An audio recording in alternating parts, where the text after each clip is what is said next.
Aqui a gente se encontra, que alegria. Aqui a gente se conhece, a gente se reconhece. Somos comunidade, somos amigos da cidade. Somos comunidade, somos amigos da cidade.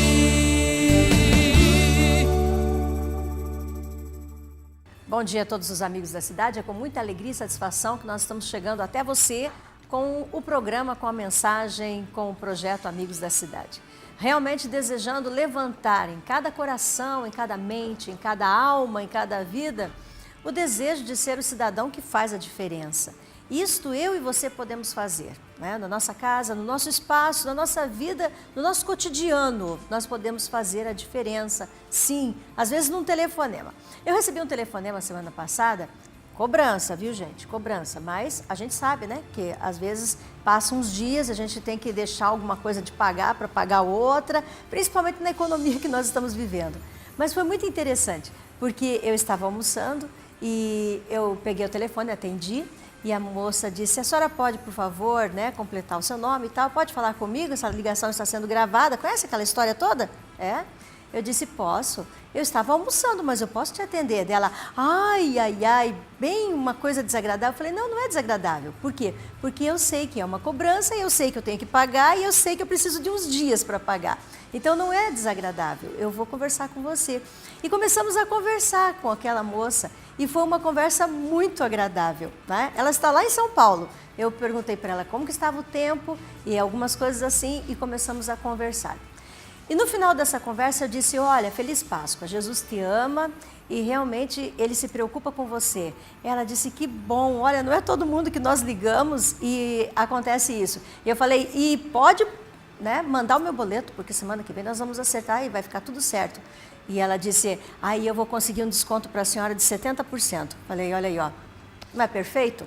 Sabe, nós podemos fazer a diferença. Nós podemos fazer a diferença na maneira que nós conversamos e como nós conversamos. Isso é muito importante. Por que eu estou relatando isso para você? Porque eu e você, nós somos pessoas iguais, somos comuns. E nós vivemos os problemas do dia a dia. Mas qual é a diferença? Como é que eu vivo os problemas do dia a dia? Isso vai fazer a diferença. Então, se alguém bater na sua porta, na sua casa no dia de hoje, pense que você pode atender da melhor maneira possível. E você vai sair abençoada com esse atendimento, ou abençoado com esse atendimento. Muito bem, eu quero só encerrar esse primeiro momento, lembrando das palavras de Cristo e lembrando da semana que nós vivemos, do dia de ontem, o dia da Páscoa. E lembrando que Jesus, aqui no Evangelho de Lucas capítulo 24, ele diz, são estas palavras que eu vos digo, estando ainda convosco. Tá? Convinha que se cumprisse tudo o que de mim estava escrito. E diz ainda, assim está escrito, e assim convinha que o Cristo padecesse e ao terceiro dia ressuscitasse dos mortos, e em seu nome se pregasse o arrependimento e a remissão dos pecados em todas as nações, começando por Jerusalém. E dessas coisas sois vós testemunhas, e eis que sobre vós envio a promessa de meu Pai. Ficai, porém, na cidade de Jerusalém, até que do alto sejais revestidos de poder. Jesus, ele veio, morreu, ressuscitou, e ele subiu aos céus. Mas ele nos deixa uma promessa, que nós possamos ter conosco o Consolador, o Espírito Santo. Esse é o projeto, esse é o programa Amigos da Cidade. Fique comigo, minha convidada já está aqui. O assunto é bastante importante para mim e para você. Nós estamos aqui agora conversando sobre a segunda-feira que pode mudar para muita gente. Eu tenho a alegria de receber, aliás, na verdade nós já temos ela como conhecida do programa e do projeto Amigos da Cidade. Nós estamos completando 3 anos de projeto, 3 anos de programa Amigos da Cidade. E a doutora Andréa tem estado conosco já por muitas vezes. Seja muito bem-vinda. Obrigada, parabéns, que Deus possa continuar trazendo sabedoria e instrução ao povo também. Que assim seja. E sabe, uma das coisas que me alegra muito, o fato de que há 3 anos atrás, nós trouxemos o assunto do autismo, né, para o programa, através da Flávia. associação. Não tinha associação Não ainda. Ah, 3 anos, ok. A Flávia conversou com alguém, a Flávia que trabalhava conosco aqui no Amigos da Cidade, no projeto, ela conversou com alguém que essa pessoa, esse senhor, disse assim para ela, Flávia, por favor, diga para a pastora que nos ensine, eu traga pessoas no programa para nos ensinar sobre a questão do autismo, que temos uma criança em nossa casa e não sabemos como fazer. E nós fomos à pesquisa e começamos a trazer, né, médicos, pessoas, pedagogos e tal. E assim trouxemos a Fernanda, né, que foi impactante. E assim as coisas foram acontecendo e a associação acaba nascendo e crescendo. E hoje nós estamos aqui para falarmos um pouquinho também sobre a associação. Sobre a Associação dos Amigos do Autista aqui de Campo Mourão, né? Que existe uma realidade. Fala para nós, quais são os eventos que nós vamos ter? Então, a associação ela vem desenvolvendo todos os dias, a gente pode dizer, auxílios, acolhimento, às famílias que necessitam de orientações, né? E agora, no dia 2 de abril, ocorrerá a passeata na cidade. Por quê? Porque dia 2 de abril é o dia da conscientização sobre o autismo. E lógico que a associação estará na rua representando não só esse momento, mas principalmente as famílias e as crianças e os jovens. E no dia 23 ocorrerá a primeira jornada sobre o autismo aqui. E quem virá falar é uma sumidade no assunto. Vamos dizer assim que é um doutor nessa área e que tem ajudado muitas famílias, que é o doutor Sérgio Antoniuk, de Curitiba. Ele estará com todos nesse dia, 23, e essa jornada ela tem o cunho de oferecer esclarecimento, diagnóstico, como que se atua, quais as áreas, tanto para as famílias quanto para os profissionais. Então, fica o convite. Você que tem interesse sobre a área, que você precisa de informações, nesse dia 23 ocorrerá a jornada. Precisa entrar em contato com a associação daqui de Campo Mourão para fazer a inscrição. Certo. E esse contato depois nós podemos passar, ou você já tem? Depois a gente pode passar. Uhum. Bom, eu conversando com a Andréia, né, com a doutora Andréia aqui, a gente já tem um contato maior de uma caminhada, de muita conversa sobre o assunto, tanto na rádio como aqui na TV. Eu dizia para ela, eu queria ter um pouquinho de você hoje, para que nós pudéssemos também falar sobre o momento. Né? Okay. Então nós temos 2 assuntos assim que para mim eles pegam bastante e são bem importantes. O fato de que nós falamos muito sobre inclusão, né? Sim. E a gente precisa entender o que é inclusão. E depois, quem sabe, dentro disso, até falando sobre Zika vírus. No fato de que, é uma coisa que eu te perguntei, sobre essa geração de crianças que nós estamos vendo, que não são poucas, casos que estão acontecendo e que estão marcando o nosso país na atualidade. E nós temos 2 situações no país que marcam o ano de 2016, né? Zika vírus é uma das situações, e a situação política que estamos vivendo. E a preocupação justamente porque quando nós falamos em questões políticas, nós entendemos que assuntos como as crianças, Zika vírus está sendo combatido, está sendo falado, mas nós precisamos entender que essas crianças vão crescer e precisa de ação política mesmo para poder dar para essas crianças tudo que elas precisam, assim como é a questão dos autistas, né? Sim. Da criança autista, da família que precisa desses recursos, desse amparo. Então, isso tudo entra em inclusão? Entra em inclusão. Na verdade, essa relação que você levantou agora, o que serão dessas crianças com Zika vírus, né? Ela só reflete a abordagem que o país tem em relação à educação, né? Ela só reflete mais uma dificuldade muito antiga, apesar de nós estarmos vivendo um surto, né? Esse contexto de crianças nascerem com dificuldades e dificuldades importantes, motoras, cognitivas, né? Mas antes disso, anterior a isso, nascem crianças todos os dias com dificuldades tão severas, com síndromes tão raras, ou o próprio autismo, né? E que precisa ocorrer um movimento como a Associação dos Amigos do Autista de Campo Mourão, famílias, pessoas que tiveram filhos, precisam se mobilizar para que alguma coisa ocorra na vida destes sujeitos.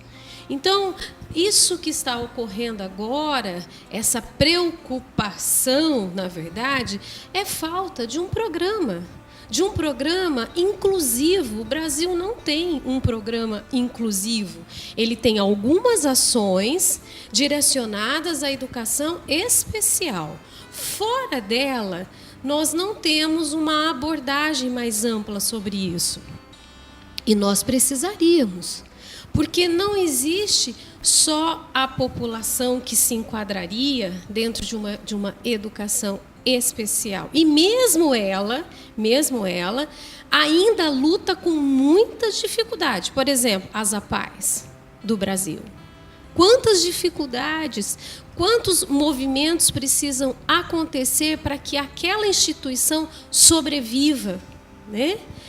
Então, eu vejo que é um reflexo dessa má condução quando a gente pensa em educação. E hoje, pastora, nós não podemos fazer uma fragmentação entre educação especial e educação. Todo professor, por excelência, deveria entender a educação, sendo ela especial ou não. E esse termo especial eu não gosto. Eu prefiro usar a modalidade que faz com que a gente pense no sujeito. Por exemplo, necessidades educativas específicas. E quem não tem? Quem não as tem? Eu tenho. Tem coisas que eu não consigo fazer. E eu preciso de alguém para auxiliar naquela educação, né? Especial, ele traz um pouco de peso, né? Então, eu acho que poderíamos usar essa outra possibilidade para que a gente visse o sujeito. E quando a gente consegue ver o sujeito, a gente perde um pouco daquela coisa da educação especial, e sim as necessidades educativas específicas que todo aluno terá, seja ele motor, cognitivo, visual, auditivo, ou simplesmente uma troca de letras. Então, essa preocupação que a senhora trouxe é pertinente, ok? Mas ela nada mais é do que um reflexo de má condução na educação no sentido como um todo. Se o todo já é difícil, imagina quando nós precisamos pensar em coisas particulares, como os sujeitos com necessidades educativas específicas. Por outro lado, essa microcefalia, né, ela desperta o olhar de muita gente, como a Associação dos Autistas também desperta. E nós precisamos passar do despertar para uma conscientização no sentido de existência. Ela vai despertar, mas eu tenho recursos depois. Então, ainda nós trabalhamos no sentido de, olha, existe, olha, o que será? Mas e o depois? Esse depois é a precariedade do que a educação vive há muitos e há muitos anos. Quer dizer, sempre tendo uma visão de futuro, né? Esse futuro essa visão preocupa. de futuro. É preocupante.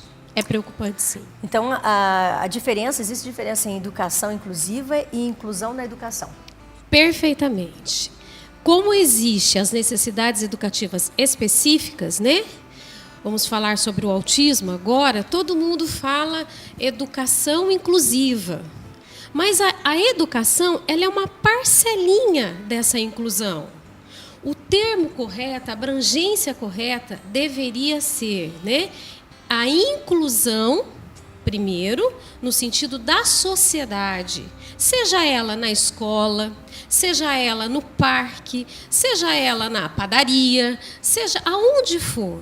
É que o aspecto inclusivo acaba fazendo um vínculo direto e não correto com a escola. Alguém tem que assumir a responsabilidade dessa má condução da educação e acaba indo para a escola. Então, por isso que o termo educação inclusiva, hoje, ele não caberia nesse olhar que nós temos, que é a sociedade que precisa ser inclusiva. Olha só, a Associação dos Amigos do Autista de Campo Mourão, eles estão cumprindo um papel extra-escola. Eles estão cumprindo o papel de sociedade inclusiva. Não é somente os filhos deles, é qualquer família que precise de ajuda, de orientação. E não está a responsabilidade na escola, é nossa a responsabilidade, é de todos. E a escola cumpre com uma parte. E é muito bonito, sabe, André, quando eu escuto você e falando sobre a associação, o fato de ter visto também a associação nascer e estar crescendo, né? E eu digo até que os eventos que vocês trazem agora, eu lembro do primeiro momento que nós estivemos lá na praça, só entregando um folhetinho, orientando as pessoas, junto com as mães, com os pais, né? E no segundo ano também que estivemos ali, terceiro, enfim. Mas está em ordem crescente, que agora nós temos 2 eventos. A presença do doutor, desse especialista, Dr. Sérgio Antoniucci, Curitiba, ele é muito conhecido pelas famílias que buscaram ajuda, né? E por nós, estudantes, né? Eu fui aluna dele, tive o prazer de ser aluna dele. E assim, ele faz um trabalho extra, eu costumo dizer. Ele não acolhe a criança, ele acolhe a família. É muito gostoso estar com ele. E a experiência dele é muito grande. Então, você que precisa de um olhar diferente, retirar as suas dúvidas ou incrementar um pouquinho a atuação com o próprio autismo, tá aí a dica. Dia 23 agora, a primeira jornada sobre o autismo em Campo Mourão. Um mega evento. Mega evento. E é bem isso que eu penso, o fato das mães, que foram as mães que se uniram, os foram pais, as famílias, né? Os avós ali, eles se uniram, formaram grupos, né? Um grupo, né? Daquilo que eles tinham em comum, a necessidade de entender como agir, como fazer. E isso traz à associação assim uma grande realidade, que está fazendo uma transformação. Uma transformação social em primeiro lugar. Essa é a palavra. Essa é a palavra. Transformação social, uma mudança social. Se essas famílias estivessem, é triste dizer isso, né? Mas se essas famílias estivessem só se batendo, procurando que o poder público estivesse dando respostas, fazendo alguma coisa, eles não estariam no auge que estão de conhecimento hoje. É verdade ou não é? Então, o conhecimento, ele precisa de espaço. E não pode ser qualquer conhecimento. Ele precisa dos profissionais habilitados para falar sobre aquilo, né? Então, o que ocorre? A falta, vamos voltar de novo, a falta de estruturas, de espaços onde as famílias possam ser acolhidas, instruídas e diagnósticos dados na hora certa, né? É importante dizer sobre isso, não tardios. Tudo isso gera essa necessidade do que as famílias foram à busca, né? Então, eu creio que se nós tivéssemos mais espaços inclusivos na saúde, com certeza nós teríamos respostas diferentes do que nós temos agora. É uma transformação. A resposta vem com a transformação. A transformação de uma cidade que começa a entender as coisas de forma diferente e trabalhar de forma diferente para que todos venham estar bem acolhidos, bem entrosados no entendimento, né, de como eu trato essa criança. E essa responsabilidade, apesar de não ser só da escola, né, hoje nós temos uma lei. Ela chegou, é uma conquista, fazer valer o direito das pessoas que precisam de uma ferramenta diferenciada na escola, mas ela chega como uma proposta mais abusiva do que inclusiva. Por que abusiva? Porque vira lei da noite para o dia, é a conquista, mas esses professores, esse espaço, às vezes ele não tem noção do que deve ser feito, né? Quer dizer, mais uma vez, eu insisto que a educação ela é um todo, ela não é especial. Aí começa na grade desse professor, quando ele vai ser formado. Você pode contar nos dedos, eu sou professora, eu dei aula em faculdade para pedagogia, para psicopedagogia. Você pode contar nos dedos, pastora Jurema, as grades que contemplam esse olhar, essas ferramentas. E quando contemplam, são 2 módulos, rapidinhos, só para a gente entender um pouquinho. Eles não conseguem conceber essa faceta como participativas constante de um processo de educação. Mas tem um alívio. Vamos falar um pouquinho sobre o alívio? Vamos. Apesar da escola ainda precisar de ajuda na compreensão de quem são esses sujeitos, né? De como se aborda, de como se recebe, existe uma ferramenta chamada PEI, Programa ou Plano de Ensino Individualizado. Ela não é nova. Ela está à disposição de qualquer sujeito com necessidades educativas específicas. Mas são raras as escolas que a conhecem. E também nós temos um outro probleminha. Às vezes você oferece a ferramenta, que é um plano de ensino individualizado, uma ferramenta específica para que a aprendizagem daquele sujeito apareça, e às vezes a escola se nega. Diz, não queremos, não precisamos. E as coisas estão fora daquela ferramenta para aquele sujeito, tentando enquadrar aquele sujeito no mesmo pacote das pessoas que não possuem as dificuldades. Na verdade, todo aluno ele tem uma necessidade diferente. Por exemplo, as provas não deveriam ser iguais de qualquer aluno, porque eles aprendem diferente, né? Nós ainda fazemos provas para medir, né? Para dar uma nota. Essa palavra prova, você vai provar, né? Então, a concepção da educação ainda é arcaica. Mas o PEI, voltando a ele faz o quê? Por exemplo, eu tenho o João, que é autista, e a Maria, que é autista, certo? Então, o que ocorre? Eu vou fazer um plano para o João, específico para o João. Só serve para o João. Já o José, eu vou fazer um plano específico para o José. Apesar de serem autistas, o plano vai diferenciar. Tem coisas que o José não vai usar e o João vai usar e vice-versa. Então, esta ferramenta, nesse momento, onde se existe uma lei, e essa lei é uma conquista, mas ela é abusiva, porque os professores e as escolas não estão preparados para isso, estão se preparando, ele passa a ser um auxílio de aprendizagem principal. E esse ano eu já consegui fazer 68 PEIs, para minha felicidade. É uma conquista, pastora Jurema. Grande conquista, né?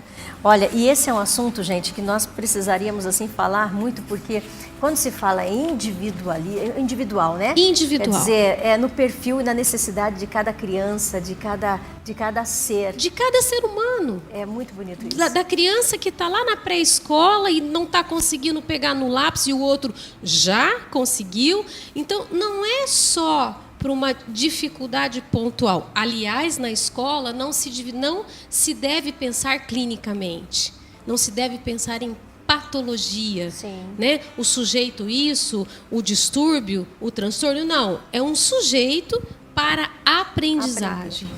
E é importante isso, porque às vezes a escola é mais fácil dizer, tem uma patologia, né? E o rótulo, o estigma. É mais fácil. Né? Assim eu vou ensinar outros, vamos nos dedicar a outros. Às vezes é mais fácil. Ele não consegue, porque ele já é isso. Na verdade, na escola, esse espaço é pedagógico. E aonde está o pedagógico, não está o clínico. Né? Agora, aonde está o pedagógico, está a aprendizagem. Assunto importante, né, gente? Quem sabe, né, Andréia, você não pode estar voltando conosco e nós conversamos só sobre esse assunto. Só para encerrar, nesse último minutinho, só tem um minuto, mas eu gostaria que ela se apresentasse em toda a formação que ela tem, porque eu nunca consigo dizer toda a formação que ela tem. E como é importante, não pelo fato de dizer como nós temos pessoas importantes em Campo Mourão, eu acho isso, muito forte. Olha, primeiro eu agradeço a Deus, porque eu vejo Deus conduzindo a minha vida. Foi sem querer que eu acabei por aí, né? Vamos dizer, mas era a mão de Deus, né? No sentido assim, desses olhares que eu vou dizer agora. Então, eu vejo a condução de Deus. Eu sou fonoaudióloga e dentro da minha área eu sou clínica e educacional. Eu adoro falar isso. Educacional é uma área diferente da área clínica. Eu sou psicopedagoga clínica e educacional. Eu também sou neuroeducadora, que é a minha paixão. Sou orientadora educacional, administração também escolar, tenho formação em educação especial, que eu aprendi muito. Tem um outro curso chamado Neuroevolutivo Bobat, que é para síndromes raras, como trabalhar com essas síndromes raras, distúrbios da aprendizagem, e tem um que eu adoro, que é a parte do coach. O coach é aquele olhar para resolver problemas, né? E eu uso esse olhar para resolver problemas na escola. Ok? E eu trabalho com aprendizagem. Totalmente voltada à aprendizagem. Somente aprendizagem. Muito obrigada, que Deus te abençoe. Eu que agradeço. Foi muito importante essa manhã. Muito obrigada. Gente, eu estou encerrando, né? Já está totalmente no meu horário, mas eu só queria despertar você um pouquinho para que você olhasse a criança que você tem em casa ou o adolescente e que você não coloque ele no todo dizendo: se todos aprendem, você também tem que aprender. Se todos sabem, você também tem que saber. Olha para essa criança e para esse adolescente e realmente diga: vamos ver o que está acontecendo? Eu quero te ajudar. Tá? Família é isso. Que Deus te abençoe, que Deus te guarde. Amanhã nós estamos de volta com o programa Amigos da Cidade. Aqui a gente passa todo dia, aqui a gente se encontra, aqui